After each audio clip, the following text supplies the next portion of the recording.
Today, we are going to eat some of the best Wanton Mee in Bangkok, Thailand. We are going to have some of the most popular wonton noodles in the city, as well as places only the locals go. And we are starting here at Khwang for their signature noodles, which comes with wontons, roast pork, char siu, mushrooms, duck, and the one that I'm most looking forward to, crab. Welcome to the Bangkok episode of the best Wanton Mee. Let's get it, guys. Okay, we got a lot of topics. And before entering this series, right, I have been holding on to a criticism, ready to fire off at any time. Because most Wanton Mees have not enough noodles. A good portion of you might find that eating one portion of Wanton Mee is never enough. But surprisingly, I've never had to say something like this. All of the wonton noodles so far give a decent amount of noodles. Until now, I think this is one mouth of noodles only. Not only that, the wontons are super small. But we shall taste it first.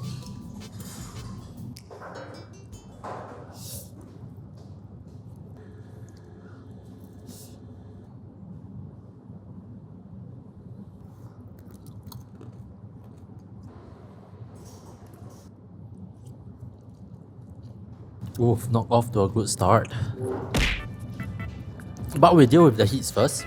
Decent sourdough. You'll always see in sourdough recipe videos, the cook will scrape their knife against the skin to show how crispy it is. That is useless for the most part. Roast pork will likely always crisp up. The more important thing is what kind of crispy it is. And you can see here on the skin, it has already bubbled up a little bit so that there are multiple crackles instead of one hard one, which will likely 粘牙 or stick to your teeth. The duck is pretty nice as well. The flavors permeated, and generally having the noodles like this with so many toppings and 6 other condiments for you to choose from is very interesting. There are a lot of flavors, but that's about all the heats.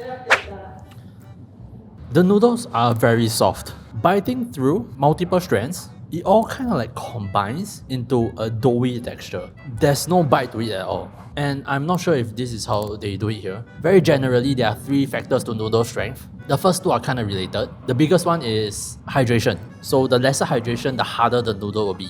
And this is combined in the context of Wanton Mee with how many eggs are used. So you might see some noodles be like 全蛋面, which means they don't even add a single drop of water. It's all with eggs. So hydration and number of eggs are kind of related. And then the third one is alkaline, which we have talked about already. I'm not sure how much they use here because it tastes exactly like normal noodles, which is not something I want in Wanton Mee. I like the bite. Second miss is the portion. Really small. Wow. And I never ever go after portion as a value kind of thing. If you all have been around the channel, you all might know. But it is, what do you think is reasonable to feed a customer? That amount should match the average appetite. And I don't think it's reasonable here. Because you can always say like, you know, if your appetite is bigger, you just order more, right? But as a first timer, you cannot assume that the customer knows this. The most obvious thing to order should be the one that fulfills the customer the most. And when the wontons are this small, there is no mouthfeel at all. I actually have pork wontons and prawn wontons. But if I don't pay attention, it's hard to tell which from which. No char siu, unfortunately, and the colouring is actually underused for the first time. I think it can still be very nice if you whack the seasoning. No worries, we still got 2 more in Bangkok. So let's move on to the next stop. We are now at Sawang Noodles, closer to the city centre, and this looks better. Not only do we have a whole crab claw, but I think we care about wontons. I think this is my ideal size of wonton. And apparently they are like, wait, they are 1 Michelin star? Wait, that's a star. No, they are a guide. That's a misprint. Wait, I don't know whether they are a guide or a star. But anyway, opaque soup as well. Is this the welcome to Bangkok moment? Let's get it.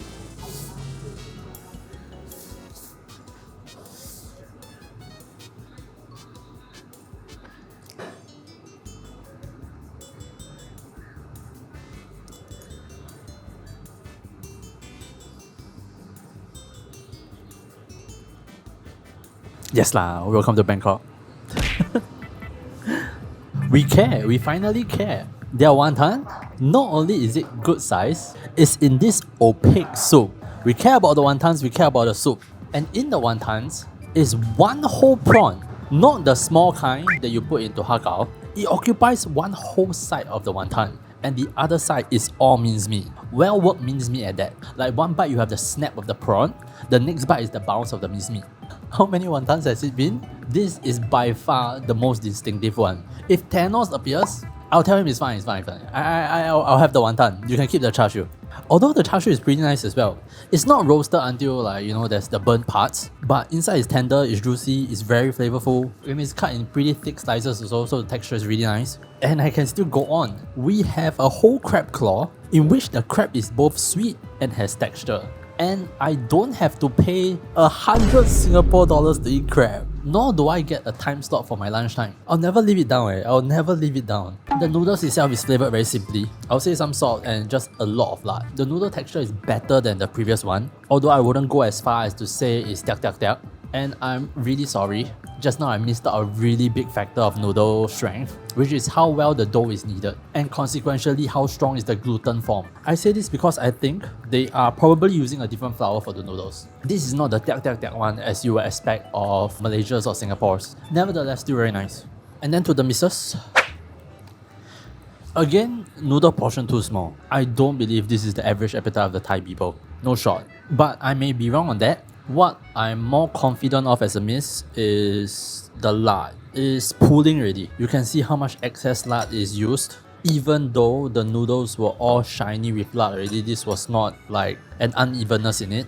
And there will be some of you that enjoy the unctuousness of this, and it's very easily solved by, you know, putting some fish sauce in, putting some chili flakes to like even out everything. But I thought I'll mention it. I'm always a little nervous when shooting overseas because like, what if all 3 Wanton Mee today are bad? Then the whole video will come across as flaming the country. Safe. But maybe the third spot will be even better. Let's find out. I'll see you guys there. We are now at King Raja Wonton Noodles. We got FIFA 97 on the wall. I just spent like 1.5 hours in traffic, traveling 7 km. It's crazy. But we finally have some wonton noodles. Very, very eggy noodles. Look at this yellow color. Anyway, I'm hungry. Let's get some.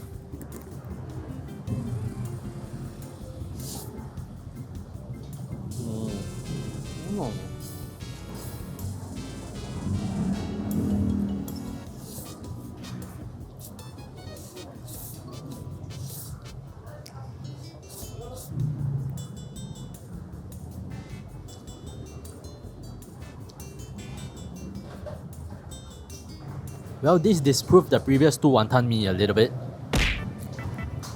Although it's a very small data set, I want to assume that this is closer to the average Thai person appetite. At least I have a decent amount of noodles here. And on top of that, I prefer these noodles to the previous 2. The egginess that it has really gives a very nice bounce to the noodles. It's thicker, it can take on flavor better. In fact, it really reminds me of Ramen Ya's noodles. Just the amount of egginess and bounce that it has. It did come under season, so I'm not sure whether they meant it or not. So I immediately went in with some fish sauce. I thought it was obvious. Also, I think the soup is a light veggie soup. It's slightly sweet with a strong hit of coriander, which I think goes very well with Wanton Mee. But that's about it. Very average char siu and wonton. Y'all can probably tell. I would have really liked to order more. They seem to have a lot of options on the menu, but on the English menu there's only a few. I would have really liked to get the whole gang in here. If only they have like a ultimate noodle or special noodle with all the toppings. But Hom Mai Dai put pasta Thai. What am I saying? The wonton actually tastes really like siu mai, but not in a great way. It tastes like those sort of cheap siu mai that you get at the kopitiam. So yeah, great noodles though. Easily the best noodles today. Okay, let's wrap it up. I'll see you guys at the cafe. We are now at Brew Wave, down the street. And I got myself a cheap Phraya IPA, a local IPA, because obviously I'm not gonna have coffee at this hour. Anyway, recap. Even with my limited understanding of Thai cuisine, I feel like I am discounting a big part of their Wanton Mee by the way I was eating today. Thai cuisine is one that prioritizes kick a lot. I mean, Tom Yum is the prime example, but it's very common to find like raw chili padis and garlic when eating their street food. They always want to season their food right such that it has a oomph to it, a punch, a sharpness to it, some sort of impact factor. And I think this was supposed to be in the Wanton Mee as well, with the different condiments on the table. If I ate 2 more plates of Wanton Mee, I might know the proportion of condiments that I prefer, seasoning it to the point that I like. And I feel like this should be counted as a hit. Every bowl of Wanton Mee is like a blank canvas for the diner to customize it the way that they like it. Having their Wanton Mee without the condiments is kind of like eating hot pot but not getting your own dipping plate or yutie. That said, even without the many condiments, it was still plenty delicious. We got our first wonton that cares. If I took away one thing from today, it was Sawang Noodles dumpling. So yeah, I think pretty guessable ratings. Let's get to the verdict. 1 plate I'll walk for the Wanton Mee, 2 plates I'll take a bus for the Wanton Mee, and 3 plates I'll go anywhere in Bangkok for the Wanton Mee. And today's Wanton Mees get 1, 2, 1. Whew, what a day, huh? This series has been crazy. So far on this channel, the most places that we have ever featured in a series was about 10, 12. Also, the most we have ever traveled was 2 countries. But this time is different.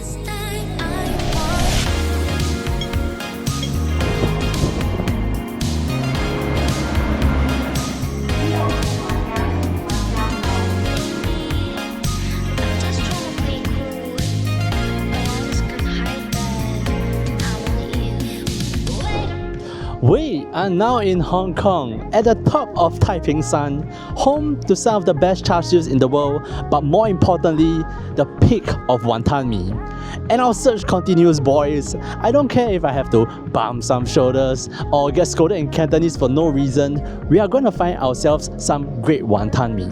And if all goes well, maybe we hit up some egg tarts, a roast goose, maybe a da pai tang. There's just so much good food in Hong Kong.